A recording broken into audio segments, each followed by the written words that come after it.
好，咁依家就講到 Hegel 嘅轉腦辯證法。咁 Hegel 咧，佢就好勁抽嘅，基本上你了解過少少哲學就知道佢係咩料啦。咁佢喺後現代主義哲學都好出名啦。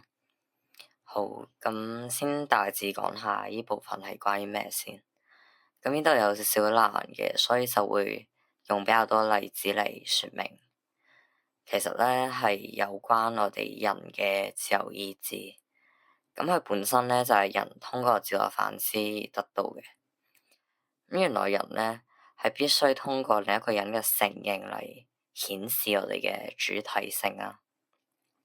咁值得注意嘅咧，就係接落嚟講嘅主人同埋奴隸就唔係具體嘅意思，而係一種象徵或者比喻。咁 Hegel 咧就話，主人同埋奴隸係受困於一種涉及承認嘅互相關係，咁佢哋係無法離開互相嘅承認而生存嘅。為咗令主人成為一個主體，佢就必須得到奴隸嘅承認。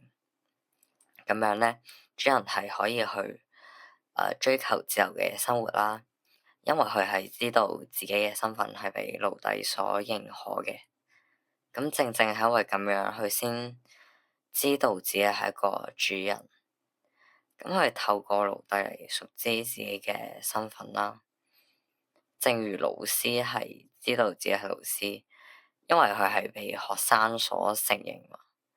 如果從來都冇人聽佢講書咧，咁佢心入邊都唔會認為佢係一個真正嘅老師啦。咁呢個就係涉及到我哋思想層面嘅解釋啦。咁奴隸知道自己係奴隸，自然係因為佢係被主人所承認嘅。但係其實雖然主人係可以自由咁樣去追求生活，即係自由嘅咧係奴隸而唔係主人喎。因為主人係依賴奴隸嘅認可對佢自己身份嘅承認，而奴隸就可以通過勞動嚟自我肯定啦。咁如果奴隸嘅身份係由勞動嚟獲取咧，咁真正自由嘅咧就唔係主人而係奴隸喎。好啦，咁講完一提到 Hegel 就會長篇大論啦。將呢個理論代入到想像界咧，其實就係話問題係出現喺主人俾佢睇唔起嘅奴隸所承認，咁係唔滿足噶啦。咁佢哋嘅 relationship 咧就好似自我同埋主體一樣互相競爭。雖然主體認為完美嘅 ego 就係自己啦，但佢都唔滿意嘅。同時咧，佢哋又冇辦法着草啊。咁我哋就冇辦法達到完全冇異化嘅狀態。呢個就係點解咧？上一部分話我哋係會潛移默化咁樣俾其他人嘅評價所影響到啦。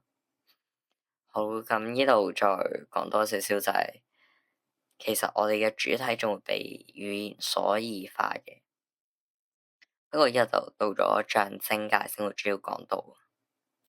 咁之後就嚟講下想像界對電影研究有咩影響啦。睇完呢度咧，就會知道原來睇嘅電影都會有咁多學問喎。首先就係有個人叫鮑德里啊，咁佢就發表咗一篇文喎，叫做《基本電影影像裝置的意識形態效果》，入邊就解釋到咧，觀眾喺電影院睇電影就類似於嬰兒嘅鏡像階段。咁觀眾喺睇電影嘅時候咧，係會認同攝影機放映嘅視覺。咁攝影機咧就定位咗知覺嘅對象，即係熒幕上嘅角色啊。咁同時仲有知覺嘅主體，咁即係我哋啦。咁我哋喺睇電影嘅時候，身處黑暗嘅環境，會不知不覺咁樣認同熒幕上呈現嘅事物。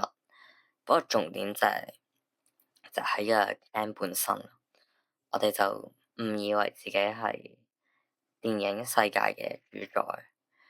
將精神投射喺電影世界中。咁點解爆得你係認為咁樣類似鏡像階段呢？因為就係所有條件都有齊晒啦，就我哋運動能力嘅滯後啊，同埋視覺功能嘅優先性。不過呢，之後就有個人反駁咗爆得你嘅論點。咁阿 Max 都係一位電影理論家，佢雖然係接受咗爆得你嘅議題，但係咧佢就認為睇電影相比起鏡像階段就近似象徵秩序啦。咁呢個喺象徵界就會講到啊，就係涉及到符號同埋他者。阿 Max 就認為咧，我哋觀眾係認同觀看本身啦，咁就唔係嘅攝影機。意思即係我哋係知道自己係喺睇電影嘅過程中係全知嘅存在，即係我哋係不被看見嘅，咁樣就唔需要喺呢個對象嘅世界認出自身嘅存在啦。仲有就係熒幕上嘅對象都係唔知道俾人睇緊嘅，所以阿 Matt 就話咧，我哋觀眾係偷窺狂，儘管我哋自身係意識唔到自己係啦。咁呢個 concept 咧，仲會運用喺之後講到嘅女性主義同埋有關佢嘅 theory 啦。咁呢個 slide 咧就會講到有關女性主義嘅議題。咁需要搞清楚嘅件事就係咧，雖然呢個人將 Lacan 嘅精神分析同埋女性主義就論上關係啦，咁但係其實 Lacan 嘅 theory 同埋女權係冇直接關聯嘅。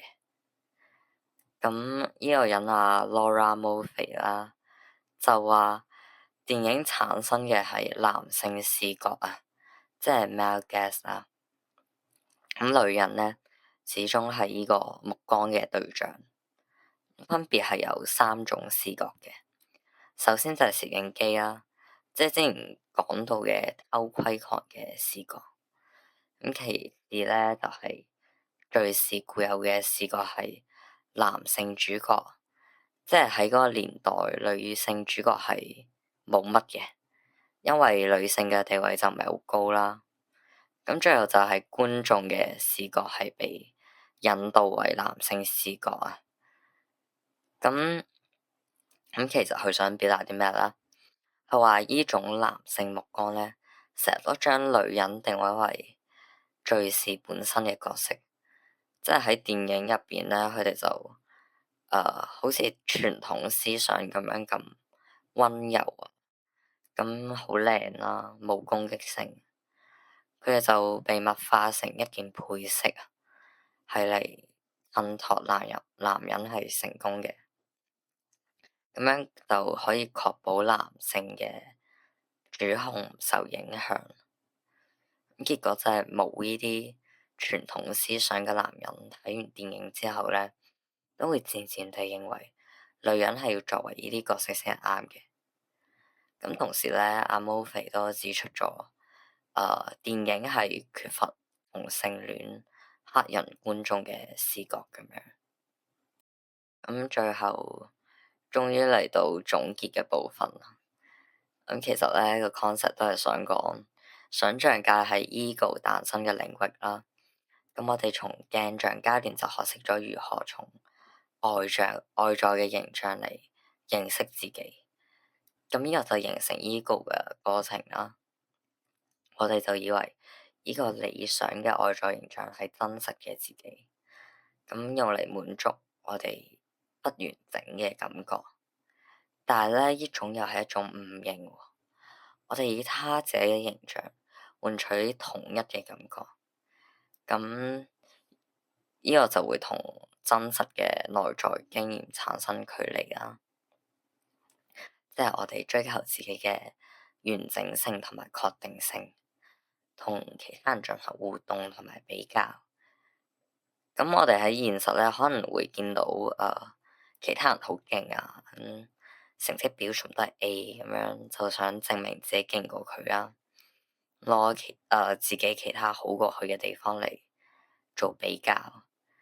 咁樣我哋內心咧就會有一種安慰嘅感覺，就算冇主動咁樣諗咧，我哋無意識之下都會有呢種感覺嘅。咁好悲觀嘅咧，就係呢個係我哋本身構成嘅部分啊。咁我哋係無法控制佢嘅，即係想像界係處於我哋經驗嘅核心之中啊，會一直持續咁樣影響我哋。